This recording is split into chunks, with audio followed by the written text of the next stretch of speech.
नमस्कार दोस्तों, स्वागत करती हूँ आप सभी का आपके अपने YouTube चैनल श्रद्धा भाग्य में। आज के वीडियो में हम आपको सुनाएंगे शक्तिला एकादशी व्रत कथा। तो हमारे चैनल पे बने रहें। माघ माह के कृष्ण पक्ष एकादशी को शक्तिला एकादशी कहा जाता है। जैसे कि आप नाम से ही जान गए होंगे, शक्तिला एकादशी का तिलों का 6 प्रकार से प्रयोग किया जाता है। जैसे स्नान करेंगे, दान करेंगे और पूजन करेंगे, हवन करेंगे और उसका सेवन करेंगे। चलिए हम आपको सुनाते हैं शक्तिला एकादशी व्रत कथा। यह कथा स्वयं विष्णु भगवान ने नारद जी को सुनाई थी। एक समय की बात है, पृथ्वी पर एक ब्राह्मणी रहती थी और वह बहुत ही पूजा पाठ करती थी, व्रत करती थी और कभी भी किसी को दान नहीं करती थी। एक समय की बात है, ब्राह्मणी ने पूजा और पाठ करते करते एक दिन संकल्प लिया कि मैं 1 महीने का व्रत करूंगी। और पूजा और व्रत करने के पश्चात ब्राह्मणी ने अपने शरीर को अति दुर्बल कर लिया। तब विष्णु भगवान ने सोचा कि पूजा पाठ करके ब्राह्मणी ने अपने शरीर को तो शुद्ध कर लिया, जिससे इस ब्राह्मणी को वैकुंठ की प्राप्ति तो हो जाएगी, लेकिन यह ब्राह्मणी ने कभी अन्न और धन का दान नहीं किया है, तो स्वर्ग में जाने के लिए इसको बहुत ही कठिनाई होगी। तब विष्णु भगवान ने एक भिखारी का वेश बदल के इस ब्राह्मणी के पास आए भिक्षा मांगने के लिए। तब ब्राह्मणी ने कभी अन्न धन का दान नहीं किया, भगवान को मिट्टी का ढेलकी उठाकर भगवान के आंचल में भीख में दे दिया।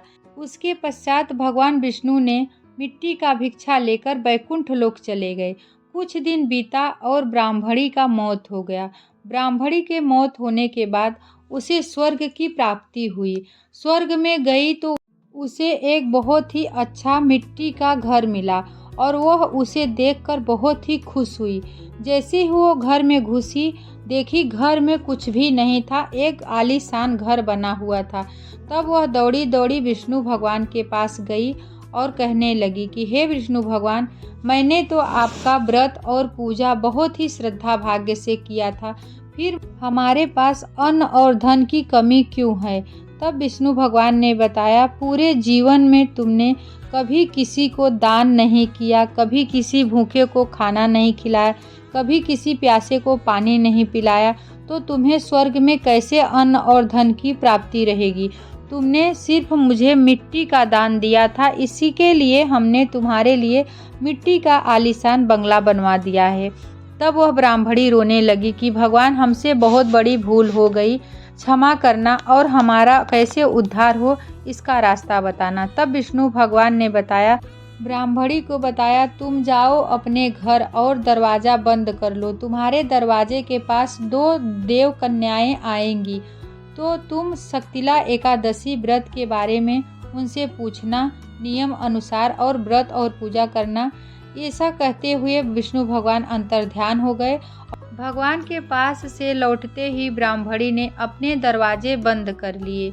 कुछ ही क्षण बाद 2 देव कन्या आई और उन्हें शक्तिला एकादशी के बारे में बताया। माघ महीने के शक्तिला एकादशी का व्रत करने से, पूजा करने से और कथा सुनने से सभी कष्ट दूर होते हैं और अन्न धन की बरकत होती है, लक्ष्मी की वृद्धि होती है। उसके पश्चात ब्राह्मणी ने माघ महीने के शक्तिला एकादशी का व्रत किया और पूजा किया और कथा सुना। जो कोई कथा सुनता है या पढ़ता है, हुंकार भरता है, उसकी हर मनोकामना पूर्ण होता है। यह शक्तिला एकादशी व्रत कथा अगर आपने सुना है तो कमेंट में जय श्री कृष्णा जरूर लिखना। मिलती हूँ किसी नए वीडियो के साथ, तब तक के लिए जय श्री कृष्णा, राधे राधे।